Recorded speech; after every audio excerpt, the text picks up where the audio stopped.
আজকে হ্যাঁ আজকে আমি একটু ব্লগ বানাচ্ছি। দুর্গাপূজাতেও ট্রাই করছিলাম।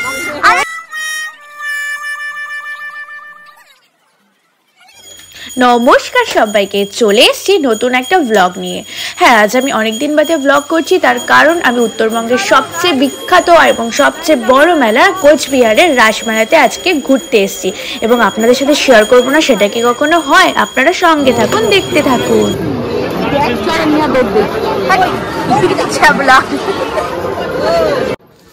আমরা প্রথমে রাসঘোড়াতে না গিয়ে কানের দোকান দেখে এখানেই আটকে গেছি। তার কারণ আপনারা বিশ্বাস করবেন, এখানে 50 টাকায় সব কানের, সব যা নেবেন তাই 50 টাকা। এই যে অন্বেষা হচ্ছে এখান থেকে কেনাকাটা করছে, এটা আমরা নেব বলে ডিসাইড করলাম। ওই দেখ এটা 50, বাহ সুন্দর। এখানে যত ইয়াররিং আছে সব 50, দারুণ। আমরা মেলায় কোচবিহারের সবথেকে উত্তরবঙ্গের সবথেকে বড় মেলা, সেটা হচ্ছে রাসমেলা। মানে এটা সত্যি। আর এখন আমরা বড় মেলাটা আমরা যখন নাগরদোলনায় উঠবো তখন আপনারা দেখতে পারবেন যে মেলাটা কত খালি। আমি উঠবো না গাইস, আমার পয়সা নাই। আচ্ছা, এখন আমরা মদনমোহন বাড়ির রাস্তায় আছি। আমরা তো পারি না তো ব্লগ করতে, তো আমরা বি লাইক হ্যালো ব্লগ, না hello blog, welcome to my guys. না না ওইসব আমরা বলবো না, বাট ঠিক আছে, যতটা মানে ইনফরমেশন দেওয়া যায় বা যতটা শেয়ার করা যায় করবো। আর যারা যারা তো এখানে আশেপাশে থাকেন তারা তো সবাই আসছেন আপনারা, কিন্তু যারা আপনারা সবাই দূরে থাকেন তারা অবশ্যই আপনারা দেখতে পারবেন। তো সঙ্গে থাকুন, দেখতে থাকুন, স্টে টিউন। তো এখানটায় লাইন দিয়ে এখন ঢুকতে হচ্ছে মদনমোহন বাড়িতে, কারণ এখানে অনেক ভিড় হয় রাসমেলাতে। এটা তো জাস্ট একটা জায়গা, মানে একটা পার্ট, তো বাকি তো আরো দেখানো বাকি আছে।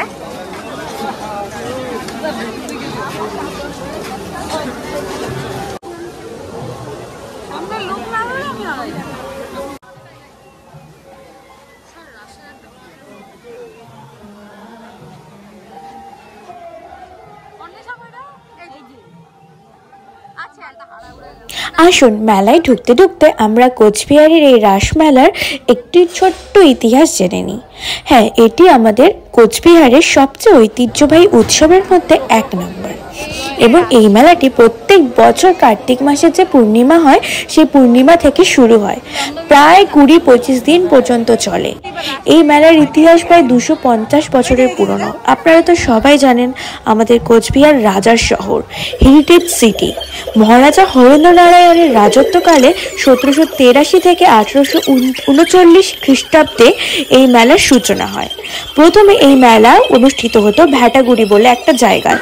পরবর্তীকালে বৈরাগী দিঘির পাশে মদনমোহন মন্দিরে স্থানান্তরিত হয় এই রাসের মেলা। অবশেষে 1912 সাল থেকে বর্তমান রাসমেলা ময়দানেই অনুষ্ঠিত হয়ে এসছে। মদনমোহন পূজা, হ্যাঁ মদনমোহন বাড়িতে মদনমোহন পূজাটা তো হবেই, তবে এই মেলার মূল আকর্ষণ হলো মদনমোহন পূজা। কোচবিহার রাজ্যের রাজকীয় দেবতা মদনমোহনকে এই মেলায় বিশেষভাবে পুজো করা হয়।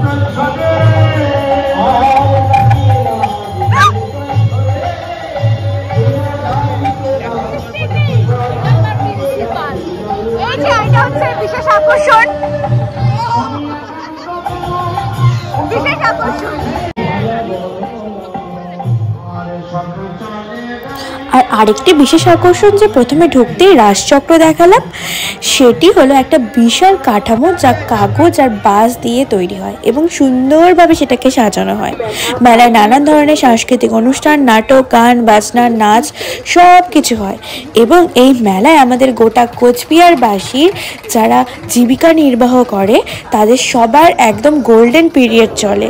মানে মেলাতে তারা খাবারের দোকান, খেলনার দোকান, জামা কাপড়ের দোকান, বিভিন্ন জিনিসপত্র আপনারা যেটা চান সেটাই এখানটায় পাবেন। দারুণ সুন্দর অর্গানাইজ করা থাকে এখানে সব কিছু।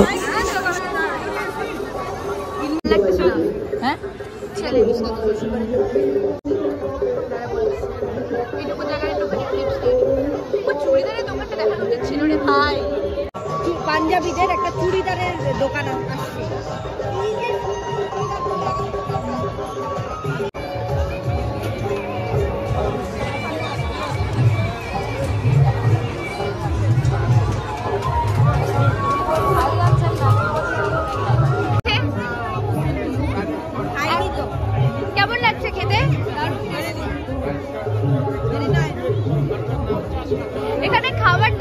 অভাব নাই মেলাতে।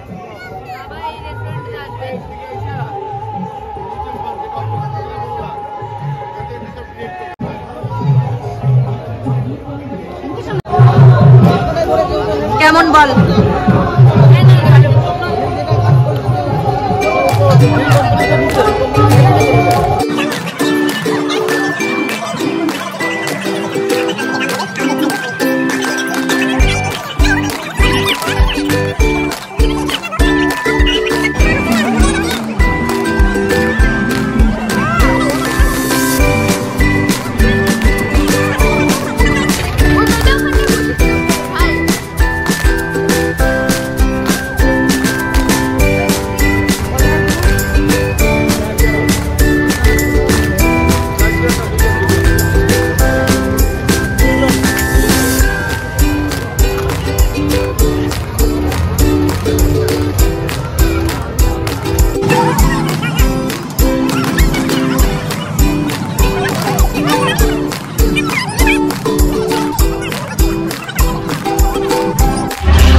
এখানটায় ঢুকতে 50 রুপিস টিকিট লাগে। তো আমরা মাত্র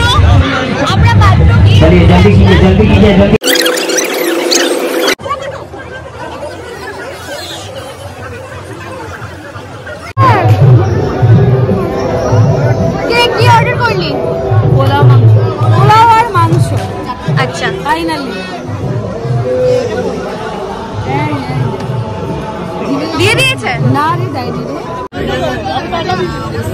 খিদা পাইছে ভাই, আমাদের খুব খিদে পেয়েছে। আমরা এত ঘোরাঘুরি করে আসছে just arrived. Wow deliciously beautiful. নে নে নে নে নে ধর না ধর।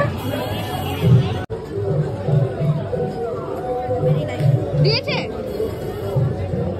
ভাই, সবাই ধরে রাখছে।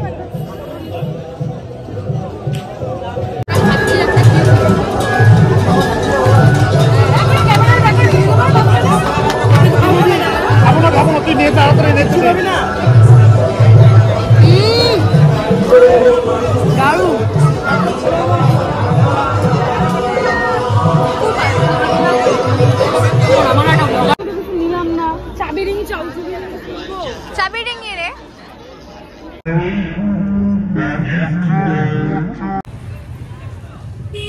টাটা বলে দেবো খালি। ফাইনালি আমাদের মেলা ঘোরা কমপ্লিট হলো। আর আমরা ভালো, হ্যাঁ খুব ভালো ছিল। আর আমরা ভেবেছিলাম জায়েন্ট হুইল মানে নাগরদোলাতে উঠবো, কিন্তু এত ভিড় ছিল আর আমাদের হাতে টাইমও এত বেশি ছিল না, বিকজ আমরা খুব দেরিতে ঢুকেছিলাম মেলাতে। তো তার জন্য বেরিয়ে গেলাম। নেক্সট টাইম আসলে আবার অবশ্যই মেলার মানে খুব বোরিং হবে, কিন্তু না ভালো গেল। হ্যাঁ ভালো গেছে। আর হচ্ছে একটা হন্টেড হাউস আমি মাঝখানে অ্যাড করে দিব হয়তো। তো ওই হন্টেড হাউসের এক্সপিরিয়েন্সটা তো অসম, মানে কি বলবো। আর ওখানটায় ঢোকার পর সবাই মেনলি লাইটিংটা আর কি খুব ভালো। তো আপনারা চাইলে অবশ্যই আসতে পারেন। আর কি